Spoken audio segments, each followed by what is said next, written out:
സംശയം എന്താണെന്ന് വെച്ചാല് ഈ NPTകള് അവരുടെ ആ ഒരു ക്യാരക്ടർ ട്രേറ്റ്സ് ഒക്കെ വിക്ടിംസ് അങ്ങനെ ഒരു സ്ട്രഗിൾ പീരീഡ് ഒക്കെ കഴിഞ്ഞ് മാക്സിമം പുറത്തേക്ക് എക്സ്പോസ് ചെയ്യാൻ ശ്രമിക്കുമല്ലോ അവര്. എക്സ്പോസ്ഡ് ആയി കഴിഞ്ഞാൽ പിന്നെ ഈ ഒരു നാർസിസ്റ്റിക് പേഴ്സണാലിറ്റി പ്രശ്നമുള്ള ആൾക്കാരായിരിക്കും വിക്ടിം കാർഡ് ചമയുന്നത്. നേരെ മറിച്ചത് ഓപ്പോസിറ്റ് സൈഡ് സംശയിക്കുന്ന രീതിയിലേക്ക് പോകാറുണ്ട്. അപ്പൊ അവരെങ്ങനെയാണ് തിരിച്ചറിയേ?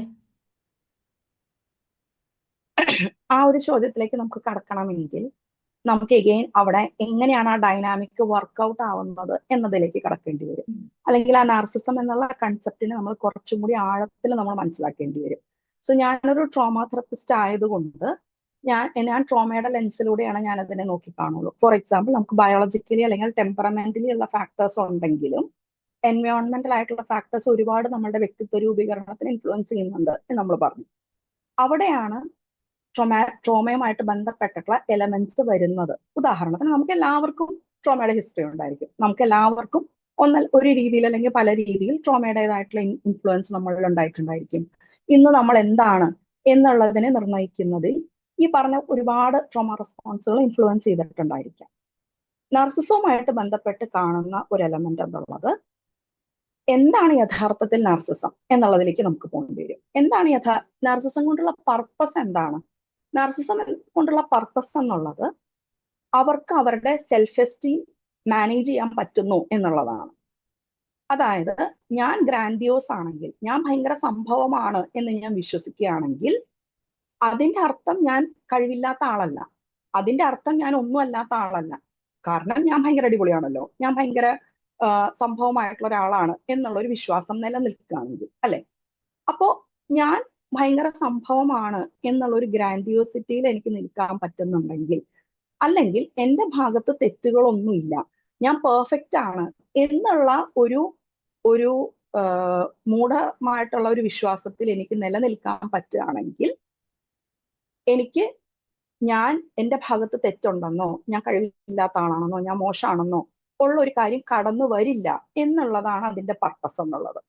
അപ്പോ നർസിസ്റ്റിക് ആയിട്ടുള്ള ആളുകളെ സംബന്ധിച്ചിടത്തോളം അവര് വളരെ അങ്ങനെ ഊതി വീർപ്പിച്ച ഒരു ഇൻഫ്ലേറ്റഡ് ആയിട്ടുള്ള ഒരു ഈഗോയിലാണ്, ഒരു സെൽഫ് എസ്റ്റീമിലാണ് അവർ വർക്ക് ചെയ്യുന്നത് മുഴുവനും.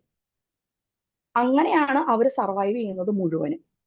അങ്ങനെ വരുമ്പോ അതിനകത്ത് ചെറിയൊരു പോറല് തട്ടിയാൽ പോലും നമുക്കറിയാം അവര് നാർസിസ്റ്റിക് ഇഞ്ചുറി എന്നുള്ള ഒരു സ്പേസിലേക്ക് പോകും.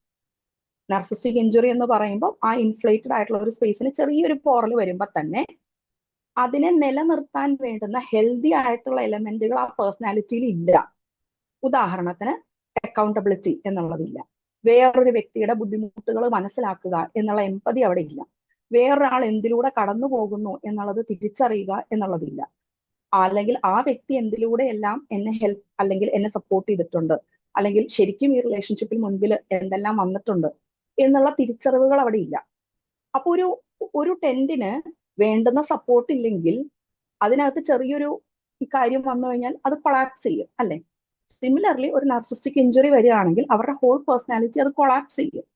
കൊളാപ്സ്ഡ് ആവുമ്പോ അവര് റെസ്പോണ്ട് ചെയ്യുന്നത് വളരെയധികം റേജിൽ നിന്നാണ് ആദ്യം റെസ്പോണ്ട് ചെയ്യുന്നത്. ഭയങ്കരമായിട്ടുള്ള ദേഷ്യത്തിൽ നിന്നും ആങ്കറിൽ നിന്നുമാണ് അവർ പ്രതികരിക്കുന്നത്. കാരണം അവിടെ സപ്പോർട്ട് ചെയ്യാൻ വേണ്ടുന്ന ഹെൽത്തിയർ ആയിട്ടുള്ള എലമെന്റുകൾ അവിടെ ഇല്ല.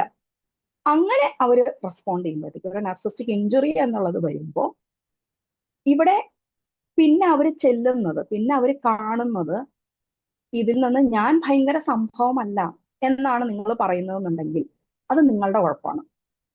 നിങ്ങളാണ് എൻ്റെ ഉള്ളിൽ അങ്ങനെ ഒരു നാർസിസ്റ്റിക്.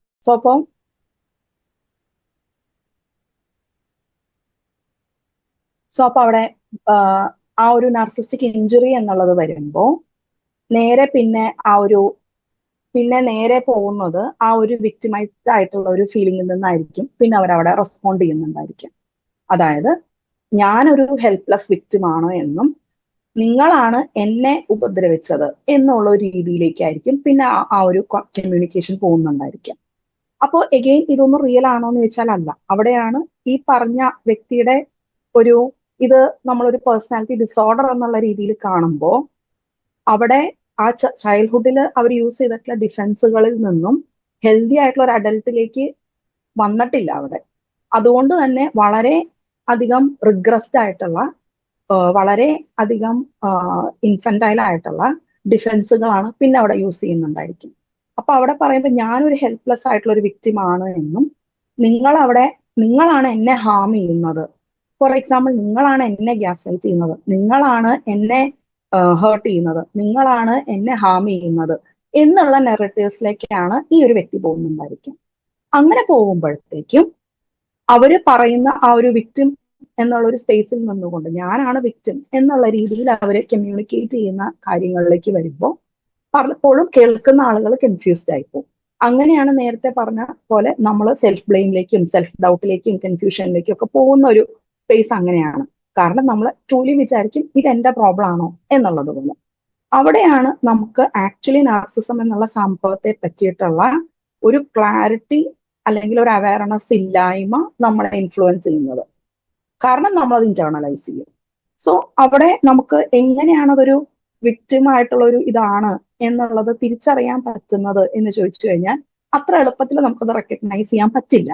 കാരണം ചെറിയ ചെറിയ, ഫോർ എക്സാമ്പിൾ ശരിക്കും ഒരു പത്തോളജിക്കൽ നാർസിസം എന്നുള്ള രീതിയിലുള്ള ആൾക്കാരാണെങ്കിൽ ചെറിയ ചെറിയ കാര്യങ്ങളിൽ പോലും അത് നമുക്ക് കാണാൻ പറ്റും. പക്ഷെ നമുക്കത് റെക്കഗ്നൈസ് ചെയ്യാൻ ഭയങ്കര ഡിഫിക്കൾട്ടാണ്. കാരണം ആ പറയുന്ന കാര്യങ്ങൾ അല്ലെങ്കിൽ അവർ ആ ഡെല്യൂഷണൽ ആയിട്ട് അവർ കമ്മ്യൂണിക്കേറ്റ് ചെയ്യുന്ന കാര്യങ്ങൾ പലപ്പോഴും റിയലിസ്റ്റിക് ആയിട്ടാണ് നമുക്ക് തോന്നുക.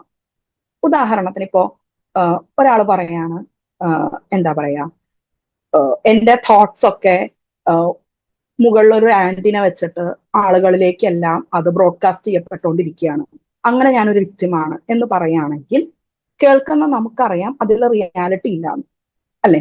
അത് ട്രൂ അല്ല എന്നും ഈ വ്യക്തിക്ക് മാനസികമായിട്ട് നിൽക്കുന്ന എന്തോ ഒരു ഫാക്ടറാണ് അവരെ അങ്ങനെ പറയുന്നതിലേക്ക് ഇൻഫ്ലുവൻസ് ചെയ്യുന്നത് എന്നും നമുക്ക് തിരിച്ചറിയാൻ പറ്റും. എന്നാൽ ഞാനിവിടെ സഫർ ചെയ്യുന്നത് ഞാൻ ചെയ്യുന്ന ഒരു കാര്യത്തിനും നിങ്ങൾക്കൊരു വാല്യൂ ഇല്ലാഞ്ഞിട്ടാണ്. നിങ്ങൾ ഞാൻ ചെയ്യുന്ന ഒന്നിനൊരു വാല്യൂ ഇല്ലാതെ എല്ലാത്തിനും എന്നെ മാത്രം കുറ്റപ്പെടുത്തുന്നത് കൊണ്ടാണ് ഞാൻ ഇവിടെ സഫർ ചെയ്യുന്നത് എന്നൊരാൾ പറയുകയാണെങ്കിൽ നമുക്കതെങ്ങനെ തിരിച്ചറിയാൻ പറ്റും? റൈറ്റ്? അപ്പൊ നമുക്ക് അവിടെ അത് ഇത് ശരിയായിരിക്കും, ഇനിയിപ്പോ ഞാനായിരിക്കും എല്ലാ കാര്യത്തിനും കുറ്റപ്പെടുത്തുന്നത് എന്നായിരിക്കും നമ്മൾ എടുക്കുന്നുണ്ടായിരിക്കും, അല്ലെ? സോ അതുകൊണ്ടാണ് ആ പാറ്റേൺസ് റെക്കഗ്നൈസ് ചെയ്യുന്നത് നമ്മളെ സഹായിക്കും. കാരണം ആ പാറ്റേൺസ് എന്നുള്ള രീതിയിൽ അത് ഫുൾ പിക്ചർ നമുക്ക് കാണുമ്പോഴാണ് ദിസ് ഇസ് അബ്യൂസ്, ഇത് ശരിയല്ല, ഇതിനകത്ത് എലമെന്റ്സ് ഓക്കെ അല്ല എന്നുള്ളത് നമുക്ക് കാണാൻ പറ്റുക. കാരണം അതുകൊണ്ടാണ് നമ്മൾ അത്രയും ഈസി ആയിട്ട് ആ സെൽഫ് ബ്ലെയിമിലേക്ക് പോകുന്നത്. കാരണം ഞാൻ നേരത്തെ ആദ്യം പറഞ്ഞ എക്സാമ്പിൾ ആണെങ്കിൽ ആരും വിചാരിക്കില്ല ഞാൻ അങ്ങനെ ആന്റിന വെച്ചിട്ടില്ല എന്ന് എനിക്ക് നന്നായിട്ട് അറിയാം, ആരും വെക്കാൻ സാധ്യതയില്ല എന്ന് എനിക്കറിയാം, അപ്പൊ നമ്മൾ സെൽഫ് ബ്ലെയിം ചെയ്യാനുള്ള സാധ്യത കുറവാണ്, അല്ലെ? പക്ഷെ ഈ പറഞ്ഞ രീതിയിൽ ആ കാര്യത്തിനെ പ്രസന്റ് ചെയ്യുമ്പോൾ നാച്ചുറലി എല്ലാവരും ആ ഒരു ഡൗട്ടിലേക്കല്ലേ പോകുന്നത്.